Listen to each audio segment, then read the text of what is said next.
Hi, I just wanted to do a quick video on the new furlough scheme, or the existing furlough scheme, but it's been actually updated by the government a few weeks ago. And I just wanted to take you through where we are in that kind of cycle in the furlough scheme and what happens with the job retention bonus as well that was announced a couple of weeks ago by the government. Before I forget, my name is Hamish Shepherd from Cruncher's Alternative Accountants. And please, if you like what you see here, please hit the share button or hit the like button. It really does help get our name out there. So where was I? So yeah, basically the original furlough scheme was due to end at the end of June basically. And as you no doubt are aware, that has now been extended until the end of October. So what happens in the next few months? So where we are at the moment, so for the month of July, basically it's similar to where we were before actually. However, what we can do now as an employer is we can actually take back part-time furloughed staff. So we can take them back on a part-time basis on agreed hours or agreed shift patterns.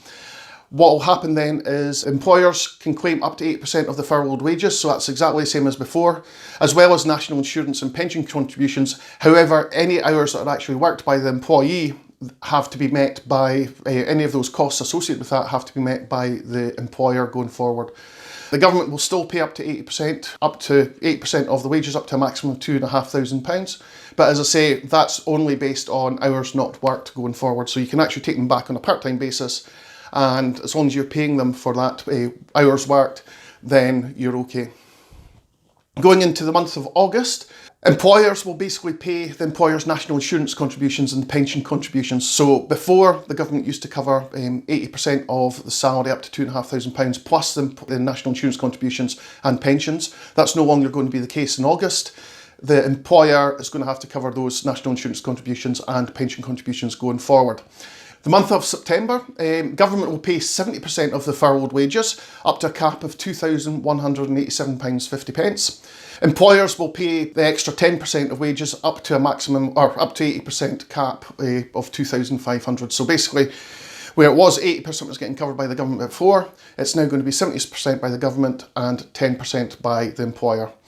And again, the employer's national insurance contributions and pension will get met by the employer going forward. October, the final month of the scheme. We've been told it's not going to get extended, so it is definitely the final month of the scheme. It's exactly the same as September, apart from this time the government will pay up to 60% of the furloughed staff costs, up to a maximum of, I think it's about £1,875. And the employer will end up having to pay 20% of the staff costs, including national insurance contributions and pension contributions, to bring it back up to the maximum of 80%. So one of the big announcements that was made was the job retention bonus.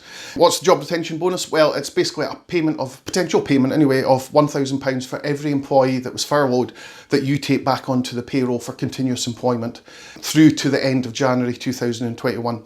There are a few stipulations that the government have said. So to qualify, employers get £1,000 for each employee they bring back to work from furlough.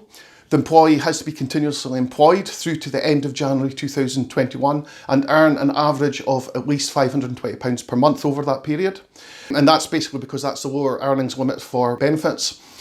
The bonus will be paid from February 2021. Again, there's not a huge amount of information on how it's all going to get paid back, but again, you know, February 2021 is when they're hoping to get the payments back.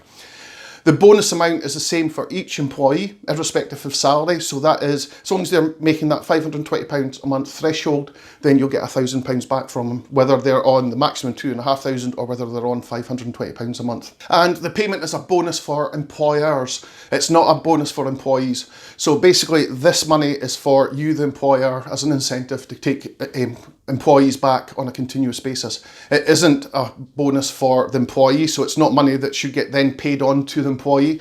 So it's slightly different from the furlough scheme, where the furlough scheme you had to pay on to the employee. This is basically a grant to take back on employees going forward. As I say, my name's Hamish Shepherd from Cruncher's Alternative Accountants. I thank you for listening. I hope you enjoyed it.